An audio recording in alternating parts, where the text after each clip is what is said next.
Hey, so futures have been pretty active again this morning. So let's see what we've got. So in the ES, we've got this move up into last week's high, which I'm counting as an A wave, and this move down, therefore, if corrective, would be a B wave. And what's slightly, assuming that to be correct for a moment, I'm not quite sure at what degree. In the ES, if we hold the low here and push straight up, the 1.0 extension is at 29.43, and then you see the 123.6 and the 138.2 for the A to C relationship. That can be for an A wave of this 3, or it could be for all of it, depending on where we go.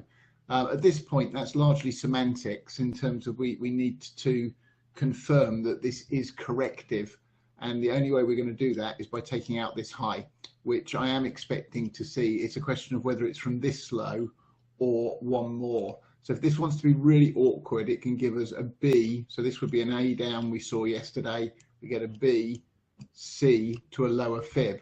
And in all the indices, with the possible exception of the NASDAQ, the NQ, that's perfectly feasible.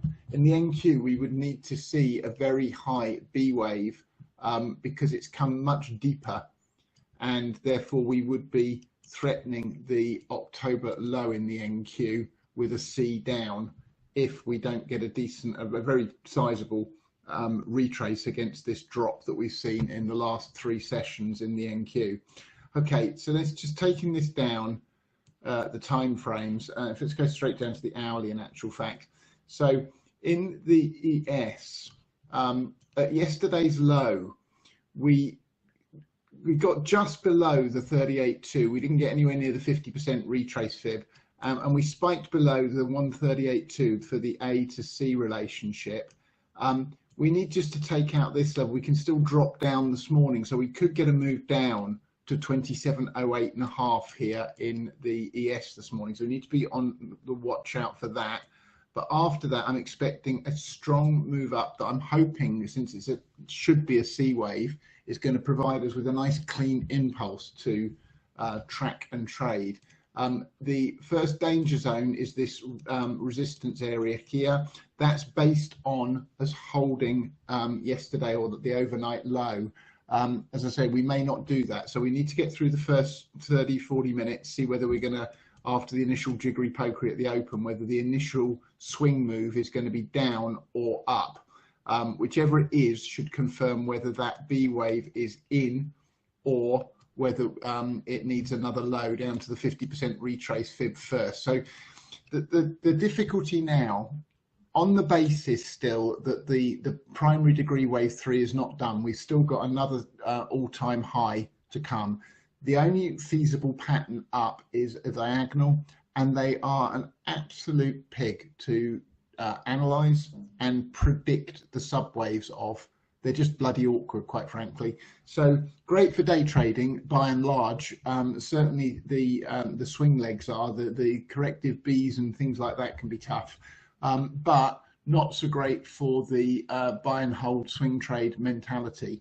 So on this next leg up, and especially if we see a new all-time high, I'm going to be looking to lighten up on everything I'm in, probably come out of a lot of it, and anything I do still have to put much tighter rein on in terms of coming out sooner rather than later at the first sign of trouble, because I don't really want to sit through a very large wave 4 in a diagonal with the possibility that it might not be a wave 4 either.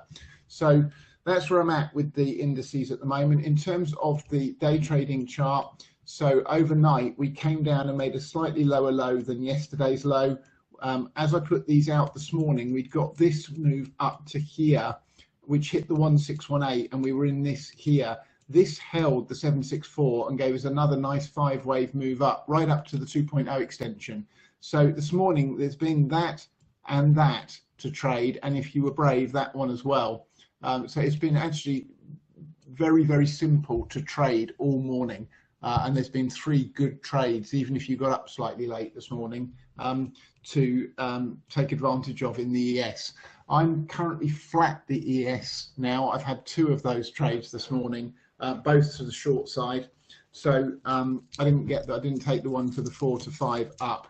That was the higher risk trade, by the way, because there you've got an A, B, C corrective until and unless we got that and that were pretty simple to trade and take the money out of. So at the moment, the cash market is down here.